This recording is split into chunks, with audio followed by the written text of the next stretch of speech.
आशा करता हूँ आप सब बहुत अच्छे होंगे। मेरा नाम है सिद्धांत अग्निहोत्री। स्टडी ग्लोस पे आपका बहुत बहुत स्वागत है। दोस्तों, यूपी के संभल में जो शहर है संभल, वहां पे भयानक हिंसा हमको देखने को मिली है। क्या पूरा माजरा है आखिरकार? 20 पुलिसकर्मी घायल, 4 लोगों की मौत हो गई है, इंटरनेट बंद है, स्कूल जो है वो बंद हो गए हैं। तो ऐसी क्या चीज है जिसकी वजह से इतनी ज्यादा हिंसा हो गई है, बात करेंगे। लेकिन चाणक्य नीति का कोर्स हमारा लाइव है 30 नवंबर तक हमने ये ऑफर चलाया है और इसकी क्लास परसों होगी। तो अगर आपको लगता है कि ये शानदार कंटेंट आपकी ज़िंदगी बदल सकते हैं तो 300 रुपये का कोर्स है, आप डाउनलोड कर सकते हैं, वरना वेबसाइट विजिट कर सकते हैं। तो बताया जा रहा है कि 4 लोगों की यहाँ पे मौत हुई है यूपी के संभल डिस्ट्रिक्ट में, ठीक है ना। और हिंसा भड़क गई संडे को। एक मस्जिद है यहाँ पे, जामा मस्जिद, बहुत पुरानी मस्जिद 1526 से। तो यहाँ पे क्या हुआ कि सर्वे हुआ। सर्वे करने के लिए एडवोकेट, कमिश्नर और बाकी लोग आए। पहला सर्वे हो चुका था, दूसरा सर्वे जो है कल सुबह 7 बजे के करीब जब वो आए, और यहाँ पे फिर एकदम से पत्थरबाजी जो है वो शुरू हो गई। और जब ग्रुप्स ने पत्थरबाजी की, 3 ग्रुप्स शामिल थे, एक दूसरे के ऊपर पत्थर चलाए, तो प्रॉब्लम बहुत ज़्यादा हो गई। आखिरकार ये इसका मतलब क्यों हुआ ये? देखिए, आपको पता है कि ये बहुत ही एक सेंसिटिव इशू है। कमेंट बॉक्स में आपको भी थोड़ी सावधानी बरतनी है। अपने व्यूज जो अच्छे से रखिएगा, वरना कमेंट्स बॉक्स में ऑफ कर दूंगा। और सबसे बड़ी बात भाई, मुझे समझ में नहीं आता है, हम एक ही देश के, एक ही शहर के रहने वाले एक दूसरे के खून के पैसे क्यों हो जाते हैं? आपको ये समझना पड़ेगा मेरे भाई कि पॉलिटिक्स जो है, ये नेता अपनी रोटी सेक के चले जाएंगे, मरेंगे हम लोग। तो हमको हर एक चीज को ध्यान से करना है।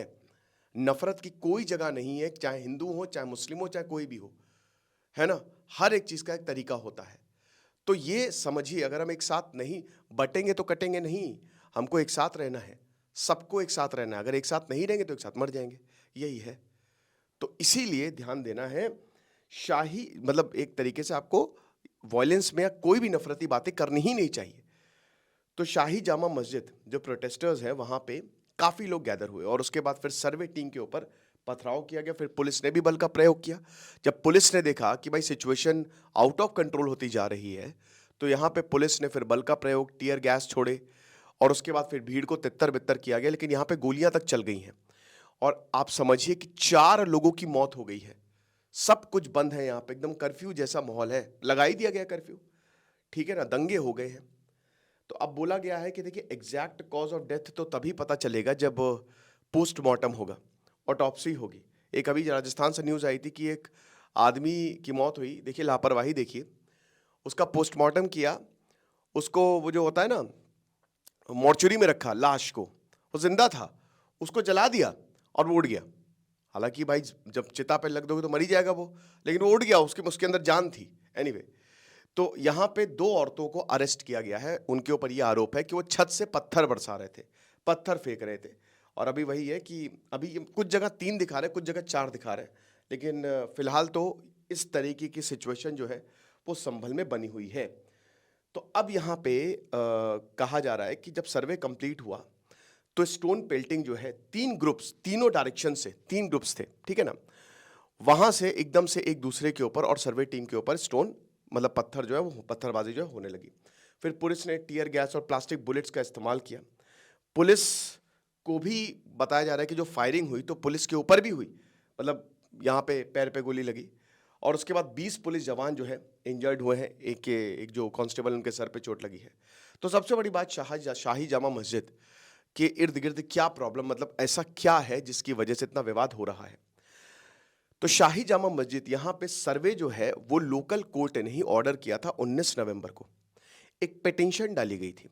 पिटीशन में ये था कि जो मंदिर है, 1526 में first battle of Panipat Babur ने हरा दिया था महमूद लोदी को, आपको पता है, इब्राहिम लोदी को।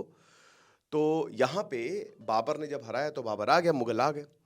तो 1526 में बता रहे हैं कि भाई यहाँ पे बाबर ने बहुत सारे मंदिरों को तोड़ा, और उसके बाद पिटीशन में लिखा हुआ एग्जैक्ट, उसके बाद यहाँ पे एक हिंदू मंदिर हुआ करता था, तो उसको तोड़ के शाही जामा मस्जिद जो है वो बनाई गई है।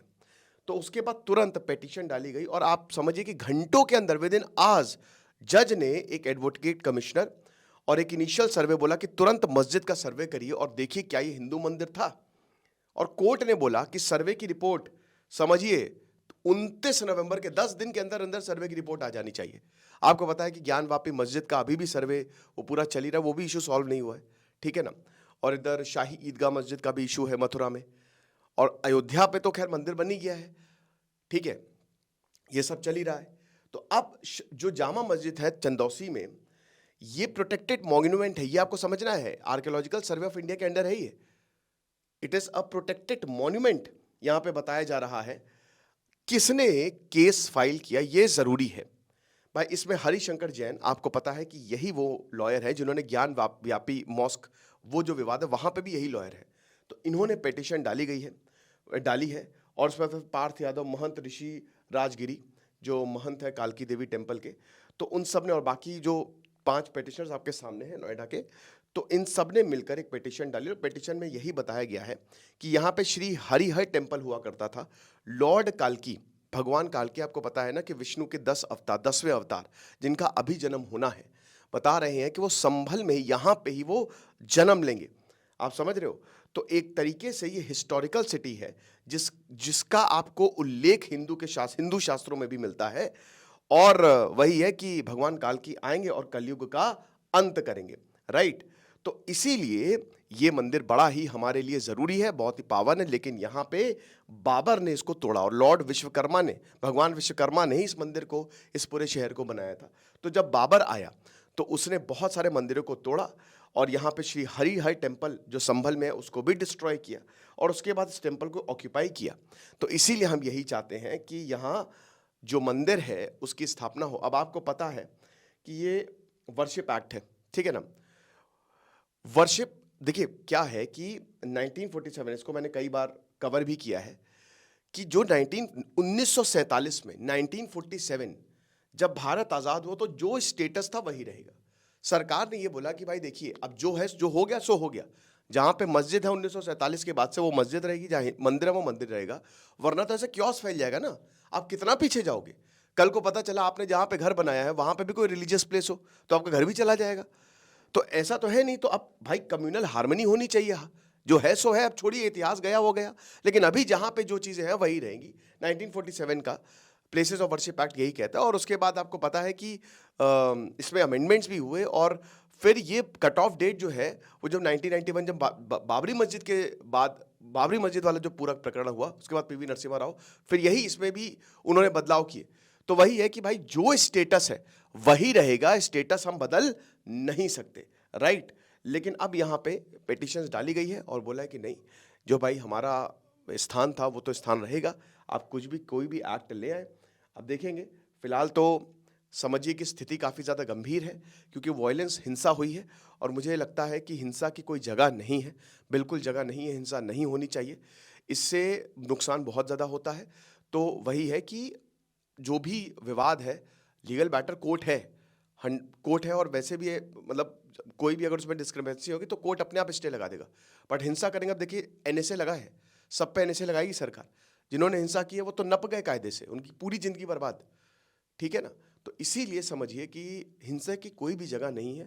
यहाँ पे पुलिस ये भी कह रही थी कि उकसाया गया है भीड़ को एक तरीके से उकसाया भी गया, जिसकी वजह से पत्थरबाजी हुई है। तो ऐसा नहीं हो, हम यही उम्मीद करते हैं, र्यूमर से बचें और हिंसा ना करें। ये कोई वो नहीं है ना, भाई भाई को मार रहा है तो ये कुछ है नहीं, इसमें कुछ मिलेगा नहीं, अल्टीमेटली मरेंगे कटेंगे हम ही लोग, ये समझिए आप। आगे जो भी होगा, अगर कोई अपडेट आएगी तो मैं आपको बता दूंगा। Thank you so much.